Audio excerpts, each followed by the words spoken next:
ಈ ಬೆಳ್ಳಿ ಕಡಗವನ್ನು ಗೆದ್ದು ತಂದಿದ್ದೇನೆ ಅತ್ತಿಗೆ. ನನ್ನ ಒಂದು ಸಾರಿ ನೋಡು ಅತ್ತಿಗೆ.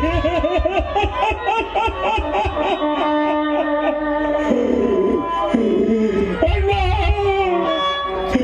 ಅತ್ತಿಗೆ ನೋಡುತ್ತಿಲ್ಲ ನೀನು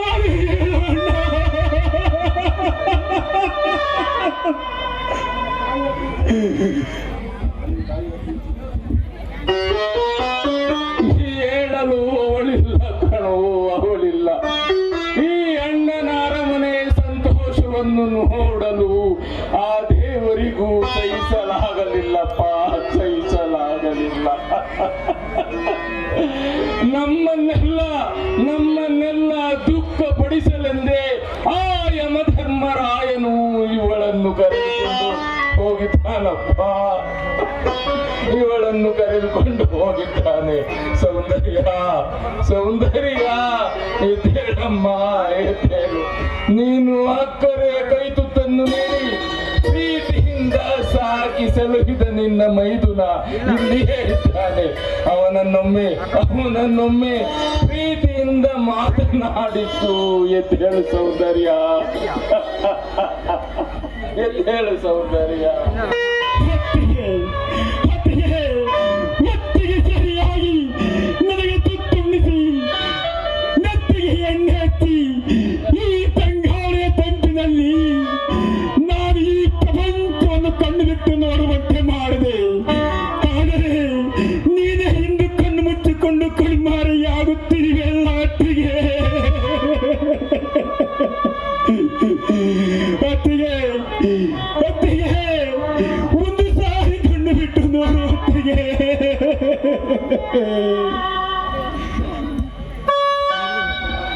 ಅರ್ಜುನ, ಅರ್ಜುನ, ಕಣ್ಣೆದುರು ಮರೆಯಾಗುವ ಘಟನೆಯಾದರೆ ಮರೆಯಾಗುವುದೆಂದು ಸುಮ್ಮನಿರಬಹುದಪ್ಪ, ಸುಮ್ಮನಿರಬಹುದು.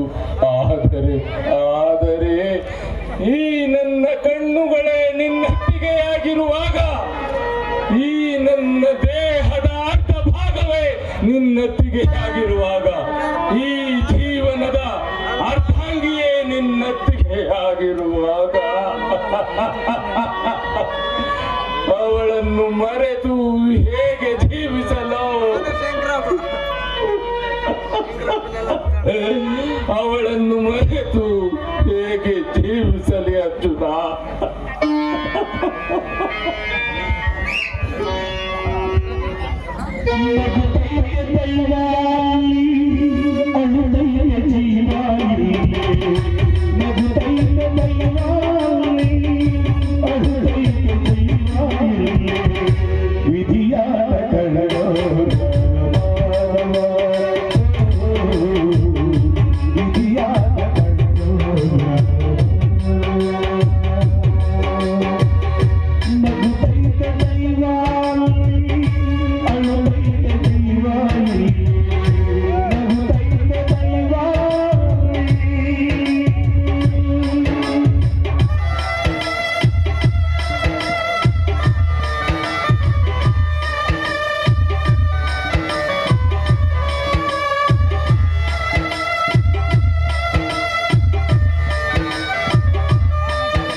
ಸೌಂದರ್ಯ ಅತ್ತಿಗೆ ಏನಾಯ್ತಮ್ಮ? ಮಾತನಾಡು. ಅಕ್ಕ, ಈ ಅನಾಥ ತಂಗಿಗೆ ತಂಗಿ ಸ್ಥಾನ ಕೊಟ್ಟು ಈಗ ನಮ್ಮನ್ನೆಲ್ಲಾಗಲಿ ಹೋದೆ ನಮ್ಮ. ಕಾಂಚನ, ಮೊದಲು ಪೊಲೀಸರಿಗೆ ಫೋನ್ ಮಾಡು. ತಡಿ ಸೂರ್ಯ, ದುಡುಕಬೇಡಿ. ಕಾಂಚನ, ಅತ್ತಿಗೆ ಸಾವಿನ ಹುತ್ತ ಬೀಳಿಸಬೇಕಾದರೆ ಪೊಲೀಸರು ಇಲ್ಲಿಗೆ ಬರಲೇಬೇಕು. ಸೂರ್ಯ, ಅಲ್ಲಿ ನೋಡಿ, ಅಕ್ಕನ ಕೈಯಲ್ಲಿ ಯಾವುದೋ ಪತ್ರ ಇದೆ.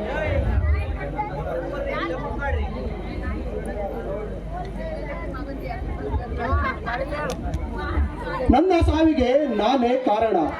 ಯಾರ ಮೇಲೆ ಅನುಮಾನ ಬೇಡ. ಇಂತಿ ನಿಮ್ಮ ಸೌಂದರ್ಯ. ಅಣ್ಣ, ಇದರಲ್ಲಿ ಏನೋ ಸಂಚಿದೆ. ನೀನು ಅಪ್ಪಣೆ ಕೊಟ್ಟರೆ ಈ ನದತ್ತಿಗೆ ಸಾವಿ ಕಾಣಾದರವನ್ನು ತಾಯಿಯ ಗರ್ಭದಲ್ಲಿ ಹೊರಗಿದರು ಜೀವಂತವಾಗಿ ಸಮಾಧಿ ಮಾಡಿಬಿಡುತ್ತೇನೆ ಅಣ್ಣ, ಸಮಾಧಿ ಮಾಡಿಬಿಡುತ್ತೇನೆ. ಅರ್ಜುನ, ಅರ್ಜುನ, ಆವೇಶ ಬೇಡ ಕಣೋ, ಆವೇಶ ಬೇಡ. ಈಗ ಯಾರು ಏನು ಮಾಡಿದರೂ ಬಿಟ್ಟು ಹೋದ ನನ್ನ ಸೌಂದರ್ಯ ಮತ್ತೆ ಬರುವಳೇನೋ, ಮತ್ತೆ ಬರುವಳೇನೋ? ಇಲ್ಲಪ್ಪ.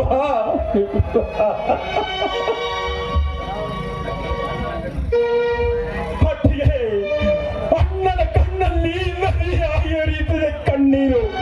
ನೋಡು ಹೊಟ್ಟಿಗೆ, ನೋಡು. ಅರ್ಜುನ, ಅರ್ಜುನ, ನೋಡಲು ಅವಳಿನ್ನೆಲ್ಲಿ ಅವಳು ನಮ್ಮನ್ನೆಲ್ಲ ಬಿಟ್ಟು ಆ ಶಿವನ ಪಾದವನ್ನು ಸೇರಿದ್ದಾಳಪ್ಪ.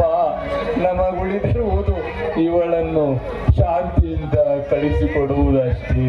ಈಗ ಅದನ್ನು ಮಾಡೋಣ ಬನ್ನಿರಿ.